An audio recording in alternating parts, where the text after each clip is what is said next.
Agyanam timirandasya Gyananjana salakaya Chaksurunmilitam yena Tasmai Sri Gurave Namah.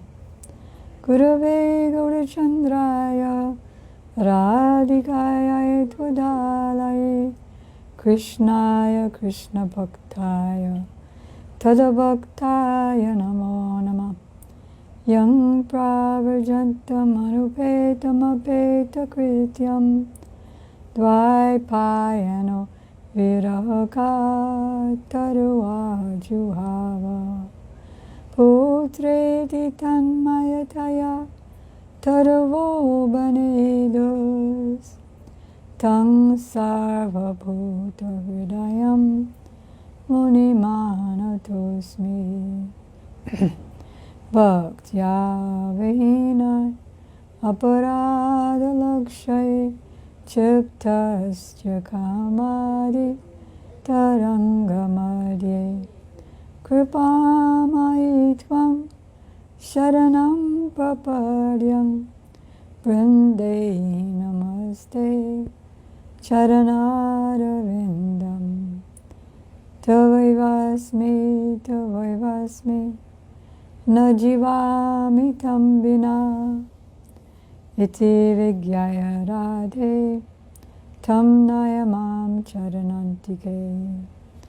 First, I offer my unlimited obeisances in the dust of the lotus feet of my most worshipful Diksha Gurudev, Nityalila Pravishta Om Vishnupad, Astotra Sat Shri Srimati, Srila Bhakti Vedanta Swami Prabhupada, and the same unlimited obeisances in the dust of the lotus feet of my most worshipful Shiksha Gurudev, Nityalila Pravishta Om Vishnupad, Astotra Sat Shri Srimati, Srila Bhakti Vedanta Narayan Goswami Maharaj, Srila Bhakti Vedanta Vaman Goswami Maharaj, to our Param Gurudev, Srila Bhakti Pragyan Keshava Goswami Maharaj, and Srila Bhakti Siddhanta Saraswati Thakur Prabhupada, and to all of his divine associates and all the assembled devotees.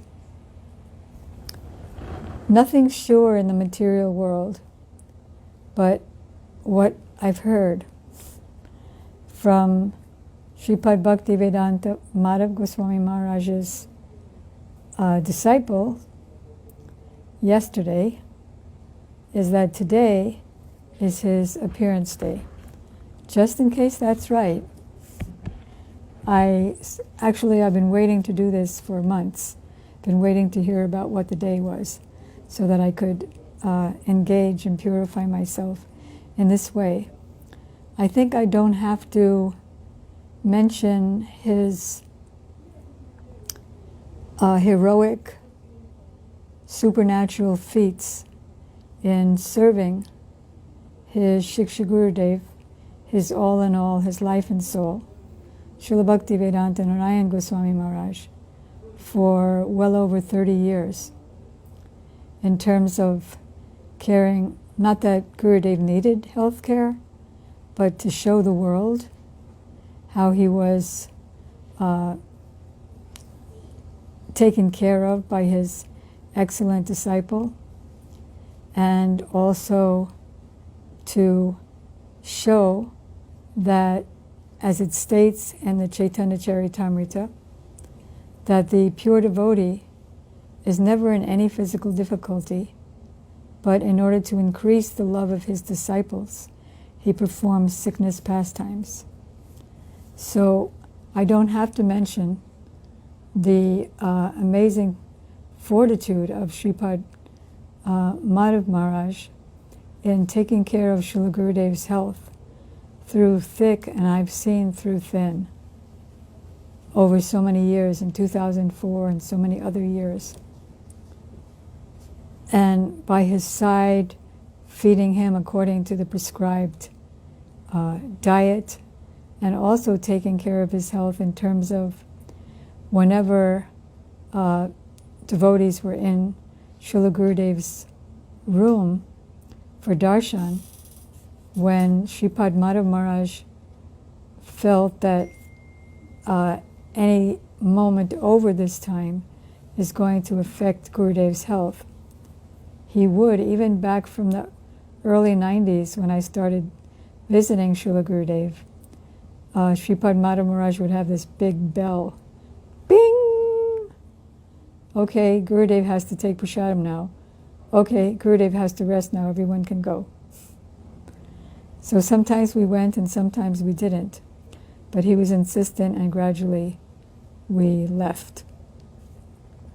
So also, I don't have to mention about how he took Srila Gurudev along with some of Gurudev's other pilots, took Gurudev around the world 15 times at least, and arranged for devotees to get darshans twice a day and meet Gurudev at the door to his bhajan kutir when he would leave class and go back to his room. For me personally, he organized, I would say, several hundred meetings with Gurudev so that I could ask him questions about, while I was editing his books and lectures for the Harikatha mailing lists and for his books. So in Badger, even when Srila Gurudev was performing his sickness pastimes in 2009 and especially 2010, I remember this one godbrother of mine wanted so much to meet with Gurudev, but that day Sripad Madhav Maharaj said no. So I went on behalf of my godbrother and said, why can't he see him? And then he said regretfully, he's not well. Just the fact that he's here and giving lectures is enough. And it certainly was enough, because besides Srila Gurudev's voice and the praying atoms coming from his voice, even if he wouldn't say something, even if he would call on his disciples to speak on a particular topic, we would say the words, but the praying atoms were coming from Srila Gurudev's body into the hearts of all the audience, and from his eyes as well. So, yes, I don't have to mention all the thousands of devotees who were given darshan with Srila Gurudev because of Sripad Madhav Maharaj's very kind arrangements. And I don't have to mention about how he was a major assistant with Srila Gurudev's Hindi publications in all ways and forms, from setting up his seat and his pen and some kind of a stick thing for Gurudev to lean his arm on, to connecting with other devotees, to editing, proofreading, sending his manuscripts to others. And I don't have to mention about how he helped the English language devotees in answering their questions when they were doing translations from Srila Gurudev's Hindi to English. So what I'm going to talk about is how he personally helped me. And that is, I met Sripad Madhav Maharaj the same year, obviously, that I met Srila Gurudev, which is 1992. And even from that time, when I couldn't understand something that Gurudev said in the class, I needed more clarification, he was always there answering questions.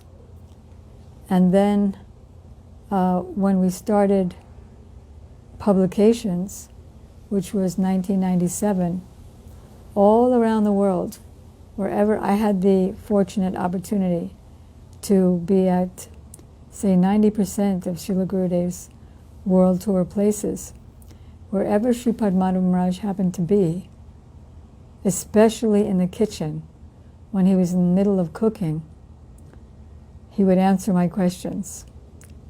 And even when I asked a question that wasn't for publication or clarification for a Harikatha mail-out, and I would just ask him something for myself.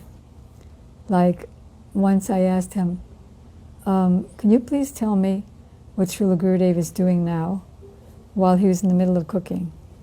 He said, well, when Gurudev is helping in his Manjari form, helping Srimati Radhika cook in the morning,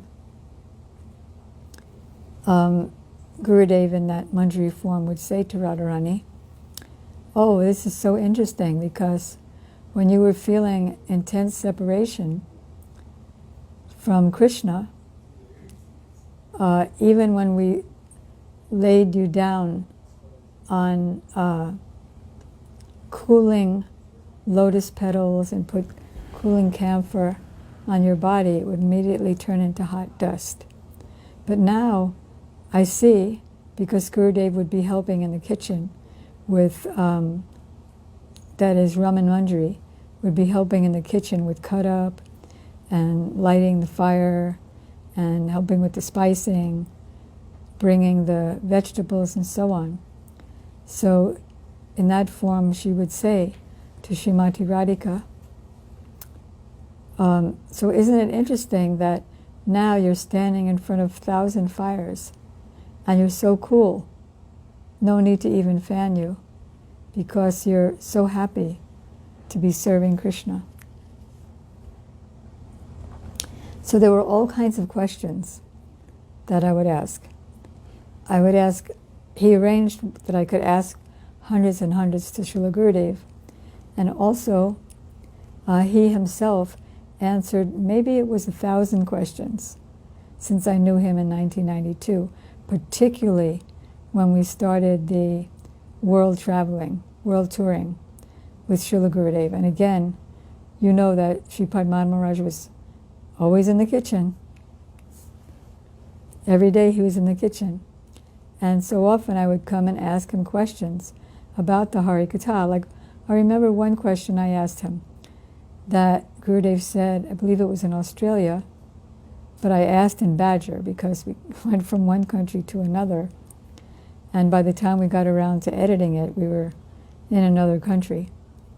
So I said, now Gurudev sounds pretty puffed up here, doesn't he? Because Gurudev said,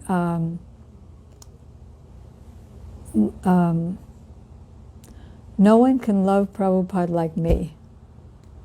Therefore, he is Bhaktivedanta, and I am also Bhaktivedanta. No one can love him like I do. I said to Sripad Madhu Maharaj, isn't that like proud or puffed up? He said, no, that's love. Like a child out of love will say about his father, I love my father better than anyone could ever love him. So he so much entered into the mood of Srila Gurudev and helped me so much in that way.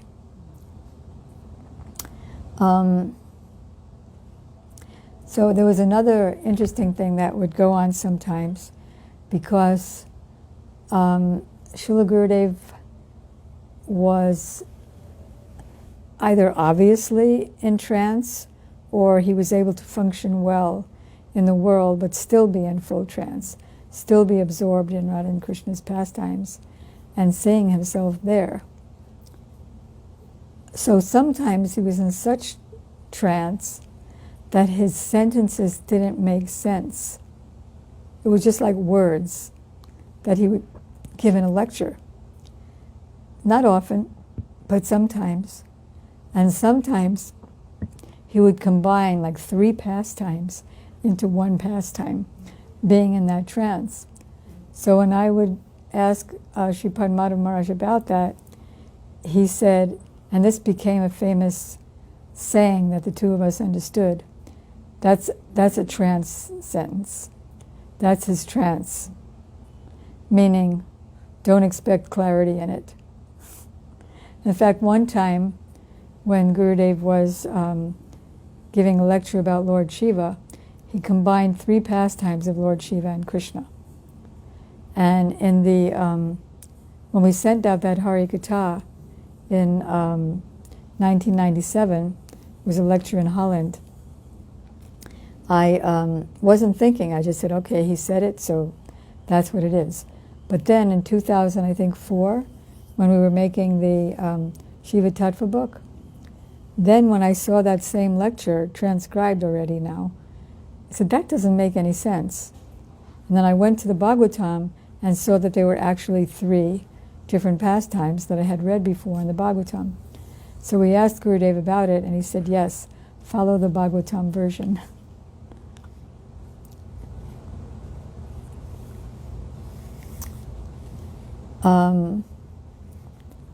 Once after I finished the Sevakunj painting, which began by Srila Gurudev saying to me, can you paint my heart?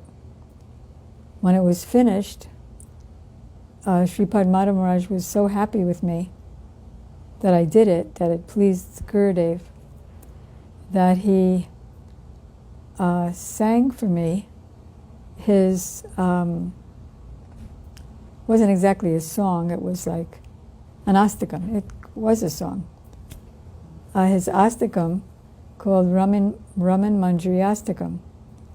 Later, when he finally published it, I believe it was in his 2nd volume of his biography of Gurudev. There was some alterations of the wording, but basically the same.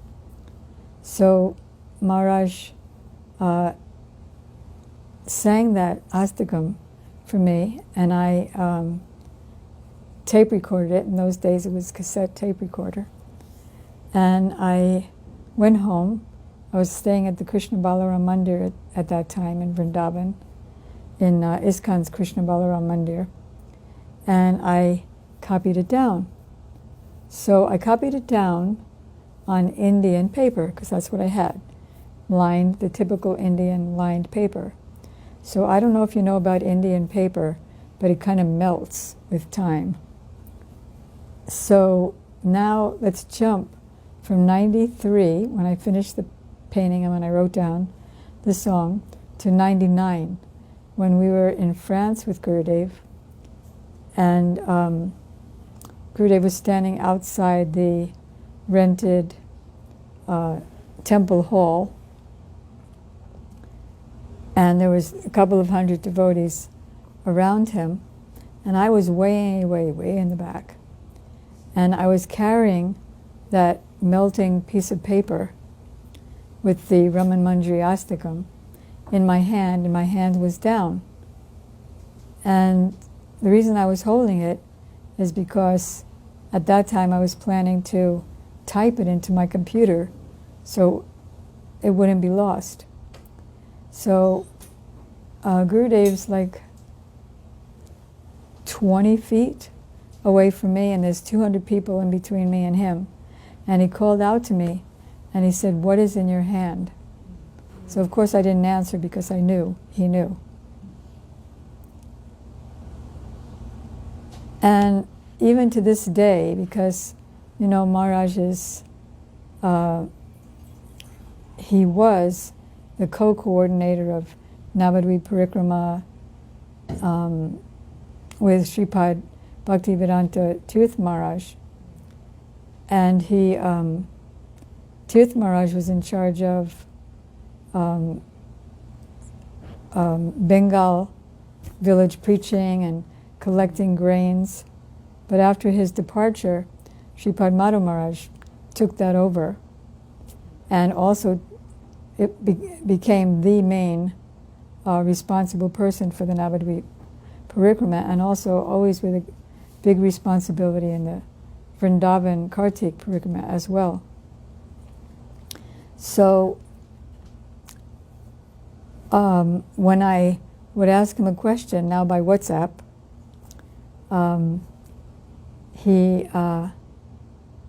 if he didn't answer me right away that day, not only did I ask him questions for myself, but also for like for the book that I'm most recently working on, which is Vilapakus Manjali.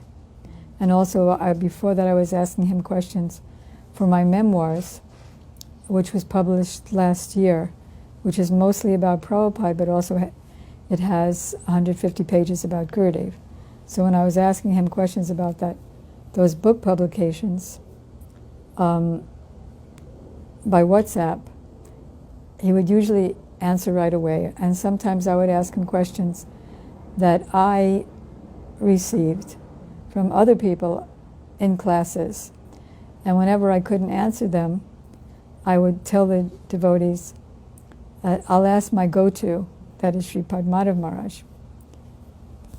So whether it was my own question or somebody else's question, he would usually reply right away, considering the day-night day of India and America. But then sometimes he wouldn't answer for a few days. Like I remember when our team was working on the Swarup of the Jiva, and I know that he was really looking forward to the publication of that book, and he helped with it on so many occasions. And he gave me so much encouragement by saying this book will be like an atom bomb. But anyway, when he didn't answer for a few days, because then it was Kartik, or when it was Navadvip time, Bengal village preaching, or he didn't have internet, then he would reply as soon as he could have been a few days later. And he said, I'm sorry that I'd always apologize. I'm sorry I couldn't answer early, but I was crazy busy. So only when he was crazy busy was there even a slight delay. So those are just some of the, not only for me, but for also the other translators. He would always stop and make appointments and answer all their questions. Also, I don't have to tell you about how he would collect for Janmashtami and other big festivals, and he would be doing a million multitasking things, talking to people and doing accounts and so many things, being empowered by Srila Gurudev in the next room. So Basanti is telling me my time's up, so I'm going to close here. All glories to Sripad Bhaktivedanta Narayan, him especially, and to his great disciple, Sripad Bhaktivedanta Madhav Goswami Maharaj. And if this is his Abhibhav Titi, otherwise, whenever it is, all glories to him. Gaur Premanandi, Panchakalpatarubhyashtra Kripasindhubhyevacha, Patitanam Pavanebhyo Vaishnavebhyo Namo Namaha.